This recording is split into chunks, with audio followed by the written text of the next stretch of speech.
Did you know that holding on to anger can actually create an open door to demonic oppression on your life, which can create physical symptoms? Check out the clip from our latest podcast on the answer to these questions and more. Let's get into it. Speak truth, each one of you with his neighbor, for we are members of one another. Be angry, but in your anger do not sin, and do not the sun go down in your anger, or you give the devil a place. The word is tapas. So it means the devil or the demonic really have a right to us, to attach to us, if we let the sun go down in our anger.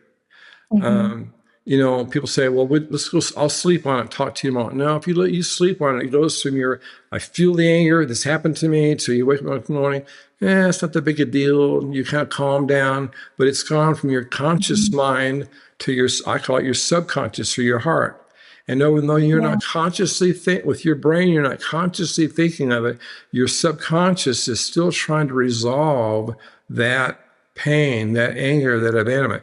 And for many, many people, they experienced something in childhood that was so traumatic, abandonment, abuse, something. And they're a little child. They don't get to fix it. They don't get to resolve it. They're powerless. Yet something happens to them that was a deep violation or even an abandonment that we don't know until I listen later on and find out what is it what lie did you come away with as a result of that? Like, no one really loves me. That's a real common one. If my mother won't love me, if my father won't love me, or dad went away, it's my fault dad left the home. Children are the center of their world. And so when something happens, they conclude it must be my fault that mom and dad are fighting. Or if I could keep my family, if I was perfect, I could keep my mom and dad together.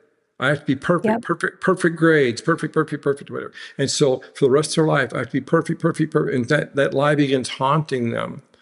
And so sometimes it's physical pain, sometimes it's relational struggles that they have based upon something that they didn't ask for, that they didn't cause, and then it begins to follow them until we can find out what was that trauma, what was that lie, that vow they made. Here's another medical thing. More than once, I've had someone that was obese come for ministry, and in several cases, they got bullied when they were a child, and boys made vow, I'm going to get big. I'm going to get big and beat you up. I'll get big. So got into football. But when football's over, they're still eating like a football player, and all of a sudden, they don't whine, and they would have these bad eat. They give them the night, eat a half gallon of ice cream every night and not know why. But that was driving us, that vow to get big and come back and beat you up. Out of the anger was that. So that's an example of, or a girl that it's happened to. So I've had women that made a vow, I want to be repulsive to men. So I'm going to eat so much to be repulsive.